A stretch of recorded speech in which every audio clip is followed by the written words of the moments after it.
Hello everyone and welcome back to my channel. आज का हमारा टॉपिक है second part of equality in democracy. इसके फर्स्ट पार्ट में हमने डिस्कस किया था फॉर्मल इक्वालिटी के बारे में, सोशल इक्वालिटी, पॉलिटिकल इक्वालिटी और इकोनॉमिक इक्वालिटी के बारे में।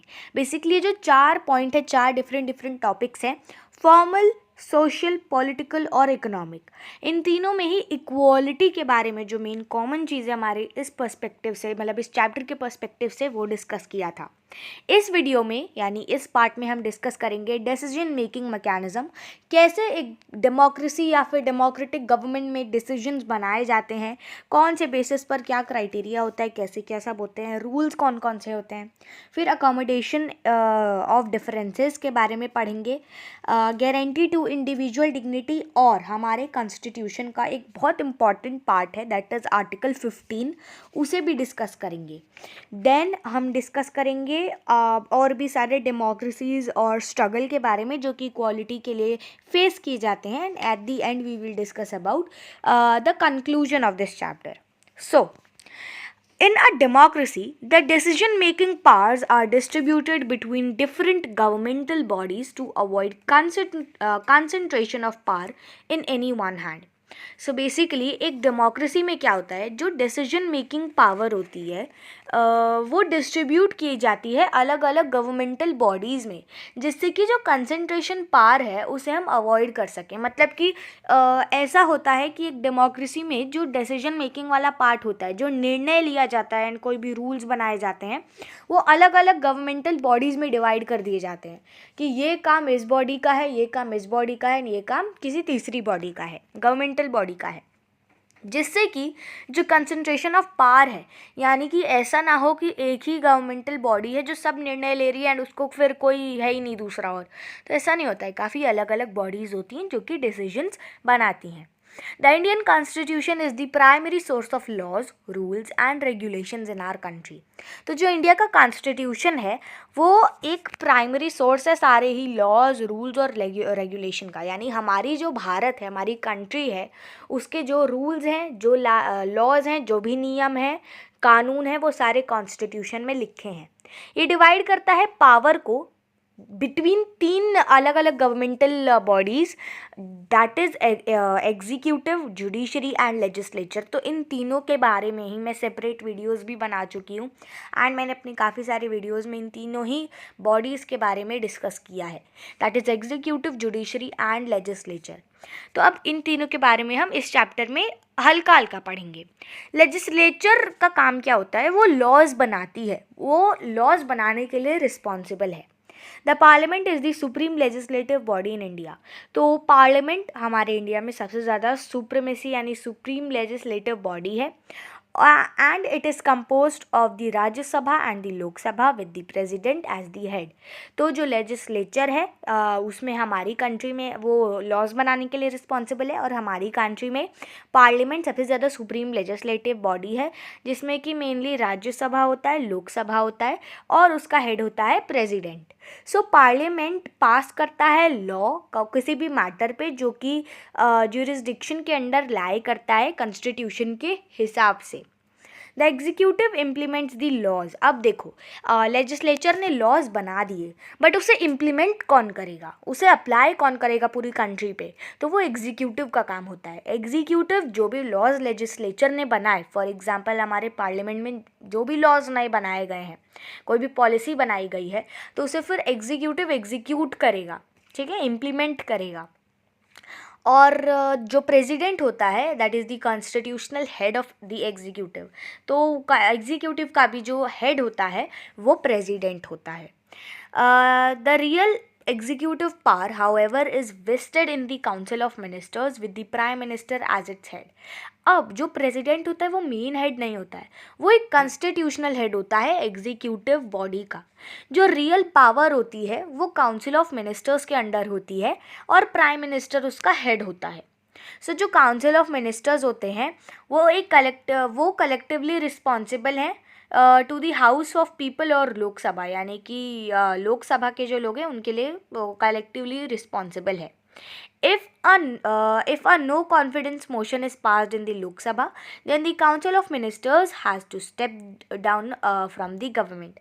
अगर कोई ऐसा लॉ बनाया जाता है या फिर कुछ भी ऐसी चीज़ या फिर कोई ऐसा सेंटेंस पास किया जाता है लोकसभा के द्वारा जो कि काउंसिल ऑफ मिनिस्टर्स और प्राइम मिनिस्टर को लग रहा है कि हाँ मतलब कुछ इसमें एडवांसमेंट होनी चाहिए, कुछ एड ऑन्स होने चाहिए, थोड़ा इसे और चेंजेस होने चाहिए, या फिर ये लॉ सही नहीं है, तो वो उसको नीचे स्टेप डाउन कर सकते हैं.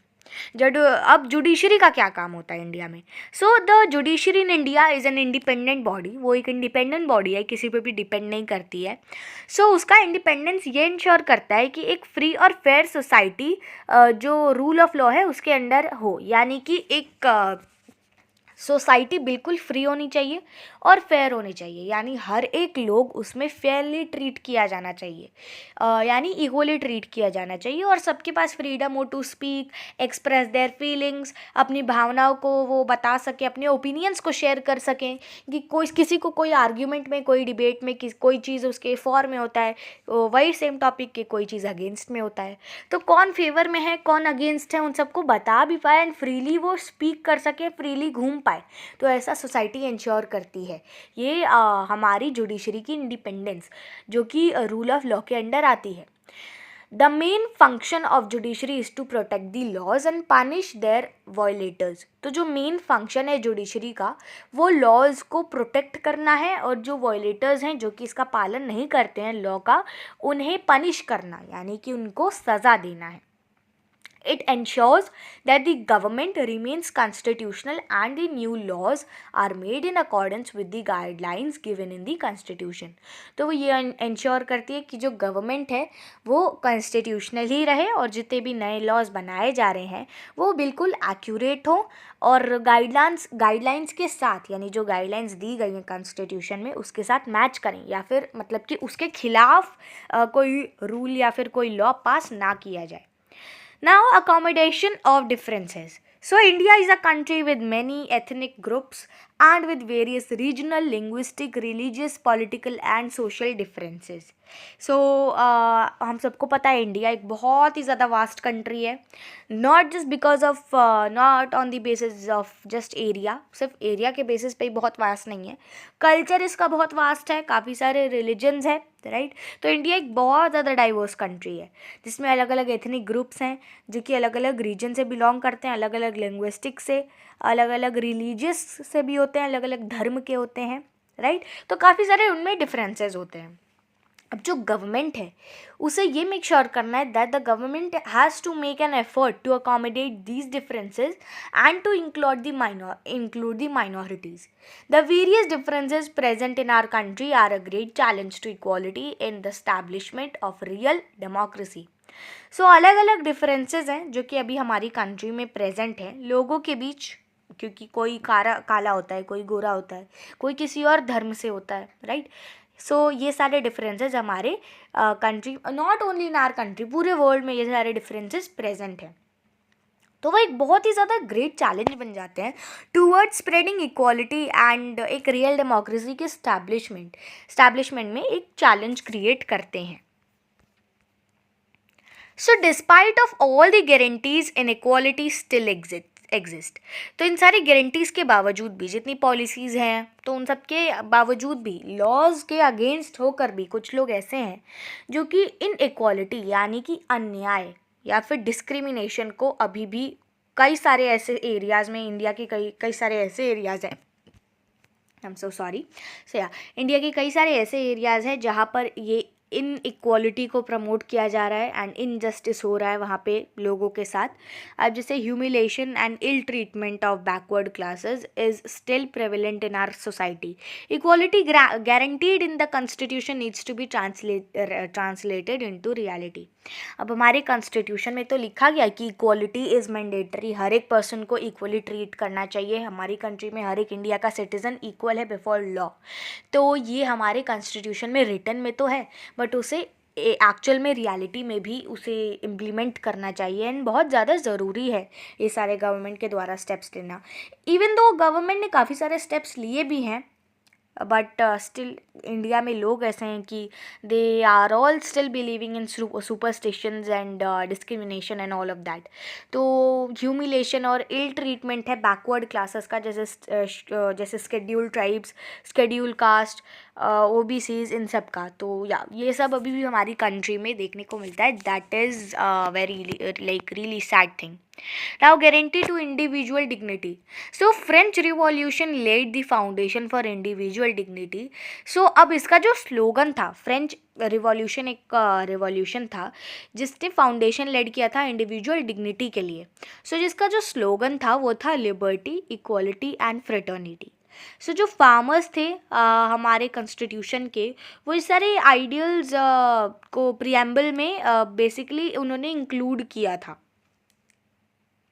मतलब बेसिकली ये बताया जा रहा है जो कि कॉन्स्टिट्यूशन के फ्रेमर्स थे जिन्होंने इसे फ्रेम किया था, मतलब जिन्होंने कॉन्स्टिट्यूशन उस समय फ्रेम किया था कि हाँ ऐसा हमारा कॉन्स्टिट्यूशन होगा, उन्होंने ये सारी चीज़ें इसमें ये सारे आइडियाज़ उसके प्रियम्बल में इंक्लूड किए थे. Fundamental rights promote and protect every individual's dignity. These rights are mentioned in the Constitution of India and are protected in case of their infringement or violation, even by the state itself. An individual can take the case to the highest legal authority, the Supreme Court of India. तो basically fundamental rights को promote किया जाता है और हर एक individual की dignity को protect भी किया जाता है. सो ये जो राइट्स हैं ये हमारे कॉन्स्टिट्यूशन में मेंशन किए गए हैं कि हर एक व्यक्ति का क्या अधिकार है. सो कुछ केसेस ऐसे भी होते हैं जहाँ पे वॉयलेशन होती है. अब इट डजेंट मैटर कि क्या हो रहा है, क्योंकि कई बार even by the state itself, मतलब कभी खुद से स्टेट के द्वारा भी ये सब किया जाता है. तो individual can take the case to highest legal authority. अब मतलब ऐसा हो सकता है कि एक कोई डिस्ट्रिक्ट कोर्ट है छोटा सा, राइट, वहाँ पे किसी के फेमिलियर हैं, किसी के जान पहचान के हैं, तो वो अपने लॉयर्स को या किसी के भी लॉयर्स को भड़का देंगे इसके खिलाफ. मे भी ऐसा हो सकता है कई सारे जगह पर. तो अगर आप वहाँ सेटिस्फाइड नहीं हो और आपको लग रहा है कि वहाँ पे कुछ हुआ है ऐसा कि सब मिले हुए हैं, तो आप हाईएस्ट जो लीगल अथॉरिटी है सुप्रीम कोर्ट, वहाँ पे भी जाके अपील कर सकते हो. Now very important thing, that is the article 15 of the constitution of India 1949. इसके बारे में डिस्कस करेंगे. सो हमारा कॉन्स्टिट्यूशन प्राइमरी सोर्स है सारे लॉज का. आर्टिकल 15 जो है हमारे कॉन्स्टिट्यूशन का, वो डिस्क्रिमिनेशन को प्रोहिबिट करता है सारे ही लेवल पे. वेदर इट डजेंट मैटर कि आपका कोई धर्म अलग है, आप किसी और कास्ट से बिलोंग करते हो, आप क्षत्रिय हो, ब्राह्मण हो, तो आप में अंतर किया जाएगा एंड अन्याय किया जाएगा. तो ऐसा नहीं है. It states the following points. अब कुछ इसमें पॉइंट्स भी हैं. The state shall not discriminate against any citizen or on grounds only of religion, race, caste, sex, place of birth or any of them. तो स्टेट जो है वो discriminate नहीं कर सकता है किसी भी सिटीज़न को उनके रिलीजन के बेस्ड पर, या फिर कास्ट, प्लेस, रेस, जहाँ पे भी वो बर्थ उनका हुआ है, उनके जेंडर पे लेकर कुछ भी उनके साथ अन्याय नहीं किया जा सकता. या फिर डिस्क्रिमिनेशन मतलब उसको हिंदी में क्या बोलते हैं, या भेदभाव नहीं कर सकते. No citizens shall, only on grounds of religion, race, caste, sex, place of birth, or any of them, be subjected to any disability, liability, restriction, or condition with regards to access to shops, public restaurants, hotel, place of public entertainment, या फिर the use of well, tanks, bathing ghats. तो basically यही बताया जा रहा है कि कोई भी सिटीज़न किसी भी पब्लिक प्लेस पे टूर कर सकता है, किसी भी रेस्टोरेंट पे जा सकता है. ऐसा नहीं है कि आप क्षत्रिय कास्ट के हो या फिर किसी और कास्ट के हो, या फिर आप ब्राह्मण हो तो आप इस रेस्टोरेंट में नहीं आ सकते, और वॉट एवर. या फिर आप अगर कुछ ही और कास्ट के हो, अगर आप गोरे हो या काले हो, तो आप इस कुएँ से पानी नहीं निकाल सकते, या फिर आप यहाँ पे नहा नहीं सकते, आप इस रोड का यूज़ नहीं कर सकते. ऐसा कुछ नहीं है, क्योंकि गवर्नमेंट ने जो भी पब्लिक सेक्टर्स हैं, पब्लिक बिल्डिंग्स हैं, पब्लिक ट्रांसपोर्ट हैं, वो सारे ये देख के बनाए हैं कि हमारी कंट्री के citizens should be equally treated. तो ये सारे फैक्टर्स हैं. Then nothing in this article or in clause 2 of article 29 which state that no children shall be denied admission into educational institution maintained by the state or receiving aid out of state funds or grounds only of religion, caste, caste, language or any of them shall prevent the state from making। तो basically ये बताया जा रहा है कि कोई भी मतलब ऐसा भी नहीं होता कि कोई अगर एजुकेशनल इंस्टीट्यूशन है या फिर गवर्नमेंट स्कूल है, कॉलेज है, तो ऐसा नहीं है कि आप उनके कास्ट के ऊपर एंड उनके रिलीजन के ऊपर रिलीजन के बेस पर उनको ये डिस्क्रिमिनेट करोगे, डिस्क्रिमिनेट करके फिर उनको एडमिशन नहीं दोगे, बिकॉज हर कोई एडमिशन ले सकता है। So keeping in mind the article 15 of constitution, तो मतलब ये दिमाग में रखते हुए जो आर्टिकल 15 है इंडिया के कॉन्स्टिट्यूशन का, काफ़ी सारे प्रिविलेज जो हैं इंडियन सिटीजन्स को दिए गए हैं। सो हर कोई इक्वल है। हम पूरे चैप्टर में यही डिस्कस कर रहे हैं कि हर कोई इक्वल है as per the rule of law, मतलब लॉ के हिसाब से, कानून के हिसाब से हर कोई सामान्य है, एक जैसा ही है। इंडिया के जो जितने भी सिटीजन्स हैं सब इक्वली ट्रीट किए जाएंगे। हर एक सिटीज़न को हर एक पब्लिक प्लेस पे भी एक्सेस अलाउड है, वो कहीं भी जा सकता है, घूम सकता है अपनी मर्जी से। अनटचेबिलिटी हैज़ बीन अबॉलिश्ड, यानी अनटचेबिलिटी को ख़त्म करना है, मिटाना है भारत से। लॉ और कुछ स्कीम्स जो हैं वो गवर्नमेंट के द्वारा रन किए जाते हैं जो कि डिसएडवांटेज्ड कम्युनिटीज़ को हेल्प करती हैं इक्वलिटी इंश्योर करने के लिए इंडियन डेमोक्रेसी में।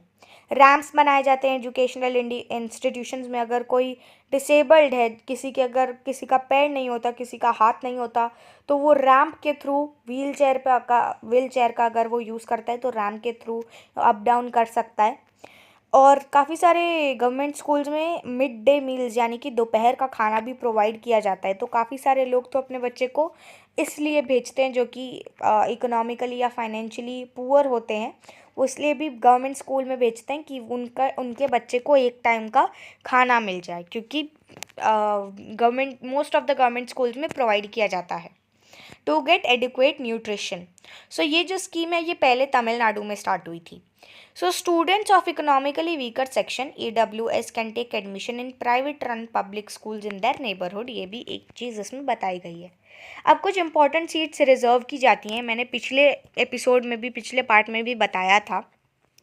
स्कूल्स में, एजुकेशनल इंस्टीट्यूशन में, कॉलेजेस में, जॉब्स के लिए कुछ सीट्स रिजर्व की जाती हैं स्केड्यूल्ड ट्राइब्स और स्केड्यूल्ड कास्ट और OBCs के लिए, यानी SCs, STs और OBCs के लिए सीट्स रिजर्व्ड होती हैं। ये सेक्शन जो है सोसाइटी के, इन्होंने डिस्क्रिमिनेशन फेस किया है काफ़ी सारे सदियों से, तो इनकी प्रोग्रेस को भी दिमाग में रखते हुए गवर्नमेंट ने 22.5% जो पूरी नंबर ऑफ़ सीट्स हैं वो शेड्यूल कास्ट के लिए रिज़र्व की हैं।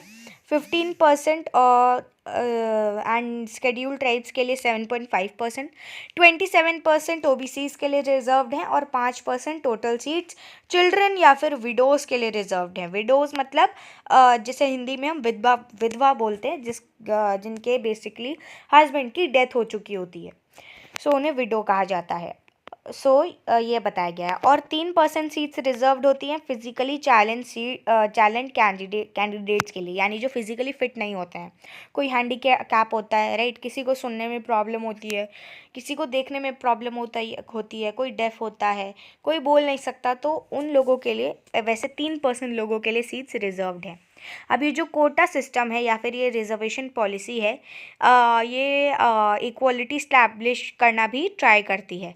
सो डॉक्टर BR अम्बेडकर ने स्ट्राइव किया था इंडिया को एक ऐसी कंट्री बनाने में, मतलब एक ऐसी कंट्री से जहाँ पर वुमेन और मेन में डिस्क्रिमिनेशन किया जाता था, कास्ट को लेकर डिस्क्रिमिनेशन किया जाता था, रिलीजन को लेकर डिस्क्रिमिनेशन किया जाता था। उनका वो ये था मकसद था कि वैसी कंट्री को एक ऐसी कंट्री में कन्वर्ट करना जहाँ पे हर एक सिटीज़न को इक्वली ट्रीट किया जाए। ओम प्रकाश वाल्मीकि ने एक बुक लिखी थी दैट इज़ जूठान। उन्होंने अपनी एक्सपीरियंस लिखी थी, मतलब वो एक दलित बॉय थे, तो उन्होंने कैसे अपनी ग्रोथ को मैनेज किया, क्या क्या उन्होंने स्ट्रगल्स किए, उसके एक्सपीरियंस के ऊपर एक बुक लिखी थी। और उनकी जो बुक अटेम्प्ट्स थी वो basically his book attempts to shed light on the trials faced by the ill treated classes like the Dalits.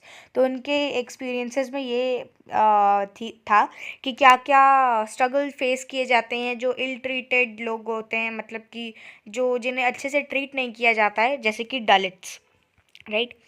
Now, other democracies and struggle for equality. 1 दिसंबर 1955 एक बहुत ज़्यादा इम्पॉर्टेंट डे है, यानी 1 दिसंबर 1955 बहुत ज़्यादा इम्पॉर्टेंट डे है हिस्ट्री का, जो कि स्ट्रगल ऑफ इक्वालिटी के ऊपर है। रोज़ा पार्क्स एक अफ्रीकन अमेरिकन वुमन थी जिन्होंने मना कर दिया था to get up and offer a seat to a white man. हाँ, तो उन्होंने मना कर दिया था अपनी सीट से खड़े होके एक गोरे आदमी को अपनी सीट देने में, बिकॉज़ वो बहुत ज़्यादा थकी हुई थी पूरे दिन के वर्क से, और उनकी जो डिफाइंस थी वो चेंज हो चुकी थी the course of American history. तो मतलब वो एक अमेरिकन हिस्ट्री के कोर्स के बारे में था, मतलब अमेरिकन हिस्ट्री का जो कोर्स था उन्होंने चेंज कर दिया था उनकी जो डिफाइंस थी उसने। And with this we have reached to the end of the video.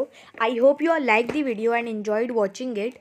अब फटाफट से हमने चैप्टर तो कंप्लीट कर लिया है, एक बार कंक्लूजन भी डिस्कस कर लेते हैं। तो इंडिया बेसिकली एक ऐसी कंट्री है, मतलब पूरे ही हम अगर वर्ल्ड की बात करें तो हम एक ऐसे देश में जीना चाहते हैं, एक ऐसी दुनिया में जीना चाहते हैं जहाँ हर एक व्यक्ति इक्वल है और फेयरली ट्रीट किया जा रहा है। मतलब ऐसा नहीं है कि आप किसी को नीचा दिखा रहे हो या आपको कोई नीचा दिखा रहा है, ठीक है। जहाँ पे लोग अपनी फीलिंग्स को एक्सप्रेस कर सकते हैं, अपने पॉइंट ऑफ व्यूज़ को बता सकते हैं। कोई अलग तरीके से किसी चीज़ को देखता है, कोई चीज़ को किसी अलग तरीके से कोई और अंडरस्टैंड करता है, तो सब अपने पॉइंट ऑफ व्यूज़ एक्सप्लेन कर सकें। सो लोग ऐसा एक्सपेक्ट करते हैं, कैसा इक्वल ट्रीटमेंट एक्सपेक्ट करते हैं अपनी गवर्नमेंट से। तो रूल ऑफ लॉ प्रिवेल करता है, जितने भी कॉन्फ्लिक्ट्स हैं उनको रिजॉल्व करता है, जो कि लॉ पे बेस्ड हैं। और ये कुछ ऐसे एलिमेंट्स हैं जो कि डेमोक्रेसी को सबसे ज़्यादा फेवर्ड फॉर्म ऑफ गवर्नमेंट बनाते हैं पूरे ही वर्ल्ड में। So I hope you are like the video and like the chapter also. मुझे आप कमेंट सेक्शन में बता सकते हो कि आपको वीडियो कैसी लगी, if you whether liked it और not. So we will meet again in the next video. Till then, take care, bye bye, and thanks for watching.